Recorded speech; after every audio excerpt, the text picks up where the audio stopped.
नमस्कार मित्रों, आपके अपने चैनल मेरे मन की बात के इस अंक में आपका स्वागत है। मित्रों, आज होली है तो इस रंग के, उल्लास के, उत्साह के इस पर्व पर आपको बधाई और हार्दिक शुभकामनाएं। आज होली के मौके पर हम उत्तराखंड की होली की चर्चा ही करेंगे। ये जो पार्श्व में आप सुन रहे हैं, ये एक वानगी है। ये कुमाऊनी बैठकी या क्लासिकल होली की के जो मूर्धन्य कलाकार हैं, जिनको आज तक होली सुनने वाले सबसे बड़ा कुमाऊनी कलाकार मानते हैं, स्वर्गीय मास्टर ताराचंद पांडे जी की ये आवाज में आप सुन रहे हैं। अपनी मित्र गोष्ठियों में मैं अक्सर जो है अपने जो नॉन पहाड़ी हैं उन मित्रों से कहता हूं कि अगर उत्तराखंड आना हो, उत्तराखंड के पहाड़ों का आनंद लेना हो तो गर्मियों में नहीं, या तो आइए बरसात के मौसम में। बरसात में पहली बरसात की बूंद पड़ते ही वो जो सूखे और भूरे रंग के पहाड़ हैं वो कैसे जल्दी जल्दी हरे में तब्दील हो जाते हैं। चारों तरफ हरियाली छा जाती है। प्रकृति अपने जो है वो उच्चतम स्वरूप में होती है, अपने स्वर्णिम आभा जो है वो चारों तरफ फैलाती है। वो आप देखना हो तो बरसात में आइए। दूसरा जो समय है जो सबसे अच्छा मेरे को लगता है कि यहाँ उत्तराखंड आने का है, वो है होली के दौरान। एक बात बताऊं आपको, होली आपकी जो है वो मैदानी क्षेत्रों में, मथुरा, वृंदावन या बाकी देश के अन्य जो क्षेत्र हैं उनमें होली जो है वो 2 या 3 दिन का, ज्यादा हफ्ते का त्योहार है, एक सप्ताह का। पहाड़ में जो क्लासिकल होली है, नागरी होली है, वो पौष मास से शुरू हो जाती है, उसके प्रथम रविवार से। अब पौष मास का जो प्रथम रविवार है वो करीब करीब 12-14 जनवरी के आसपास पड़ता है। तो उस दिन से होली की जो है वो होली के आयोजन शुरू हो जाते हैं, होली की जो है बैठकें शुरू हो जाती हैं। तो इतना लंबा जो है वो 2 महीने से ऊपर का जो हमारा होली का उत्सव होता है, और इसके विभिन्न जो हैं वो आयाम हैं, तरह तरह की होलियां हैं। प्रमुखता से अगर मैं गिनाऊं आपको तो 3 तरह की होली हैं। एक हमारी जो महिला वृंद जो है उनकी होली है।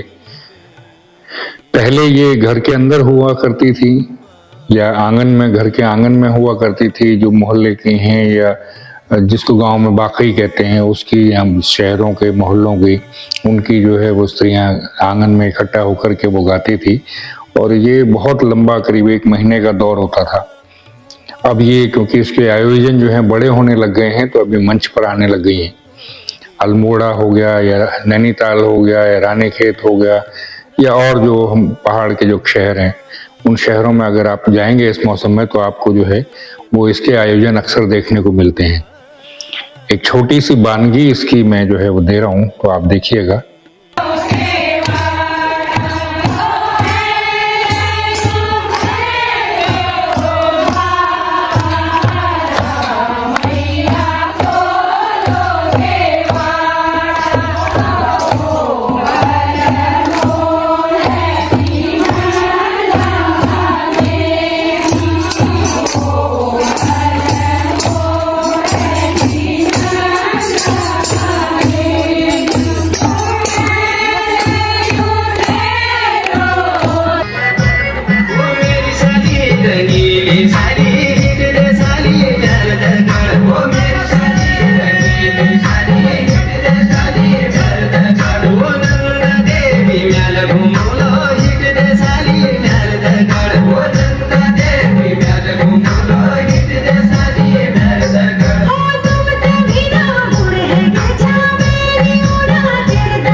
दूसरी जो होली जो काफी विशाल क्षेत्र में, करीब करीब सारे उत्तराखंड में और पर्टिकुलरली जो है कुमाऊनी क्षेत्रों में बहुत ज्यादा मनाई जाती है, वो है खड़ी होली जिसको कहते हैं। ये खड़ी होली जो है पारंपरिक रूप से जो है वो गांव गांव में ही होती है। काफी इसकी ये बहुत ज्यादा प्रचलन में है, बल्कि आज अगर देखा जाए तो अधिकतम जो है वो ये खड़ी होली ही होती हैं। इसमें प्रसंग जो हैं गाए जाते हैं, रामायण से या महाभारत से कुछ प्रसंग लिए जाते हैं, छोटी छोटी कहानियां ली जाती हैं और छोटी कहानियों के ऊपर ही वो गीत पिरो करके वो होता है। लोहाघाट, पिथौरागढ़, चंपावत ऐसी जगहों पर, नैनीताल में आपको ये देखेंगे कि आप इसके कंपटीशन आयोजन होने लग गए हैं। नैनीताल में तो पिछले 30-40 साल से हो रही है ये खड़ी होली। तो यहाँ ये जो है होता है और इसमें जो है वो ढोल के साथ इसको गाया जाता है, जिसमें सभी का पार्टिसिपेशन होता है।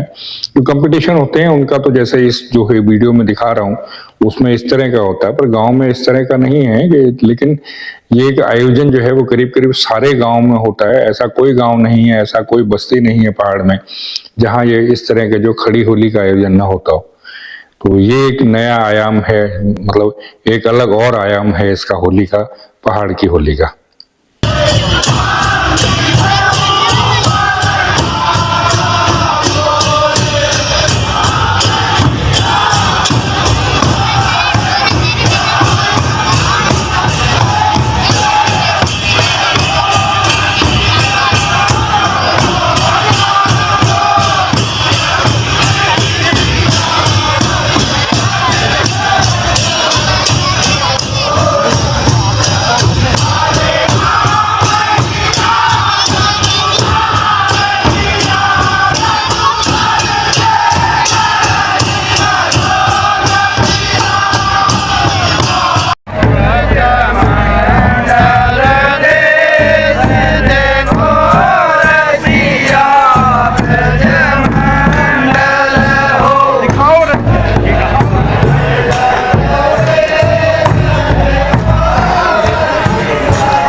जो मुझे सबसे ज्यादा प्रिय है वो है नागरी होली, या जिसको बैठकी होली कहते हैं। आमतौर पर बैठकी होली कहा जाता है।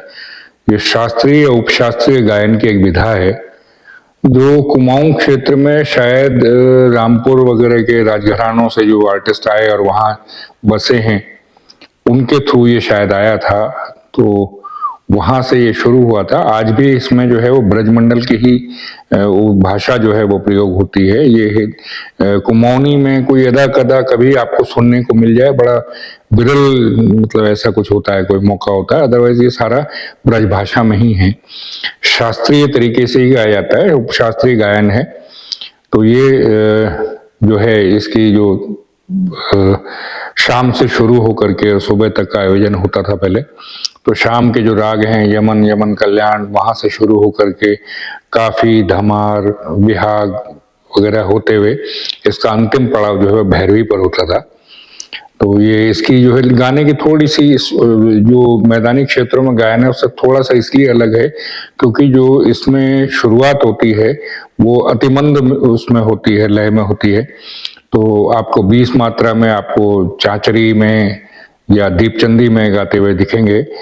फिर बीच में ये जो है 3 ताल में या कहरवा में भी गाया जाता है और फिर वापस दोबारा उसी तरह से ये जो है दीपचंदी में होता है। मतलब एक ही गीत को, एक तो ये इसका अलग इसको बनाता है, दूसरा ये है कि जो मुख्य गायक है वो स्थाई अंतरा तो गाएगा, लेकिन उसी स्थाई को और उसी अंतरे को बाकी कोई भी जो दर्शकों में बैठा हुआ है, जो साथ बैठे हुए होलियार है, उनमें से कोई भी जो है वो अपने तरीके से प्रस्तुत करता है। वो उसमें उसकी अपनी जो है वो इमेजिनेशन होती है जिसको प्रस्तुत करता है। तो ये इस तरह से ये बैठकी होली का है। आज के पहले किसी जमाने में, जैसा मैंने आपको बताया कि ताराचंद पांडे जी जो जिनको दिक्पुरुष या युग पुरुष कहा जाता है, कुमाऊनी बैठकी होली का, शास्त्रीय होली का, वो हुआ करते थे। आज तो बहुत हैं, संजय जोशी हैं, डीएन जोशी हैं, मेरे मित्र किशोर पंत हैं, प्रहलाद गंगोला हैं, ऐसे बहुत सारे लोग हैं, बहुत अच्छे अच्छे गायक हो गए हैं जिन्होंने शास्त्रीय गायन सीखा हुआ है, जो शास्त्रीय गायन का पुट लिए हुए ही इसमें आते हैं और अपनी तरीके से जो है उन बंदिशों को पेश करते हैं। तो अभी जो छोटी सी एक बानगी मैं दिखा रहा हूँ, ये मेरे ही मित्र किशोर पंत का गाया हुआ है, छोटा सा है, मैंने ज्यादा उसको नहीं किया, तो ये आप सुनिएगा।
ये क्योंकि लोक गीत है, लोक गीतों की श्रेणी में आता है, लोक गायकी में आता है, शास्त्रीयता का पुट लिए हुए, जरूर राग जो है वो शास्त्रीय वो लिए हुए हैं, लेकिन लोक गीतों में आता है। तो ज्यादातर जो है वो लोग गाते हैं जिन्होंने कभी शास्त्रीय गायन जो है परंपरागत तरीके से या गुरु शिष्य परंपरा में उस तरह से नहीं सीखा है।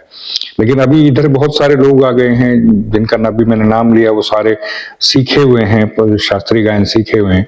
तो अब जो है वो उस तरीके से जो ट्रेडिशनल होलीज जो हैं वो गाते हैं।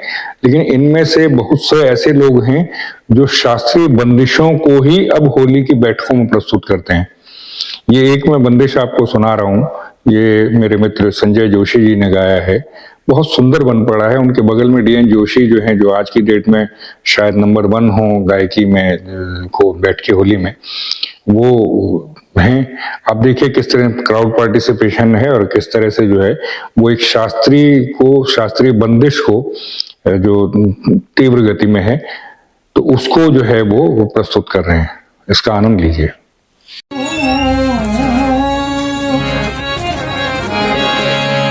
कैसे चलूं मगरों के कन्हैया बेटी, कैसे चलूं, कैसे चलूं, कैसे चलूं मगरों के कन्हैया बेटी, कैसे चलूं, कैसे चलूं, कैसे चलूं।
मैं अभी भारत से बहुत दूर बैठा हुआ हूँ, तो यहाँ जो है मैं अपने कवरेज का मतलब जो है खुद अपनी कवरेज कोई नहीं दिखा पा रहा हूँ, अपने क्रिएटेड जो वीडियो हैं वो नहीं प्रस्तुत कर पा रहा हूँ। लेकिन मैंने जो है वो अपने और लोगों के मित्रों के बहुत सारे यूट्यूब चैनल्स हैं जिन्होंने जो है वो लोगों के लिए डाले हुए वीडियो उनके चैनल से मैंने लिए हुए हैं। मैं जो अभी जो दिखाए हैं इन 4-5 का जो है इन वीडियोस का जो है वो उनसे मतलब उनका आभार मानता हूं, और उनके जो है चैनल का जो लिंक जो है वो इस गीतों का वो मैं यहाँ दे दूंगा। तो मित्रों, हमारे यहाँ होली में कुमाऊं में एक जो है वो होली होती थी। पहले तो लोग घर घर जाते थे और फिर जब वो गायन हो जाता था खड़ी होली में, तो उसके बाद जो है खड़ी होली के गायन के बाद में जो है आशीष वचन कोई एक जो सबसे वयोवृद्ध जो सज्जन होते थे वो दिया करते थे। और वैसे भी ये यहाँ का जो है आप ये कह सकते हैं गुरु मंत्र है, यहाँ का मूल मंत्र है होली का, जो नर जीवे खेले फाग। जो जीवित हैं, जो नर, जो भी इंसान जो जिंदा है वो तो फाग खेलेगा ही खेलेगा। तो ये यहाँ का कुमाऊं का जो है वो होली का मूल मंत्र है। और आशीष वचन में भी इसी तरह से कहते हैं, बरस दिवाली बरसे फाग, जो नर जीव है खेले फाग। तो इसी तरह से ही आपके जीवन में ये होली रंग का, उत्साह का, उल्लास का क्षण जो है प्रतिदिन और प्रतिपल लाए, ऐसी कामना के साथ नमस्कार।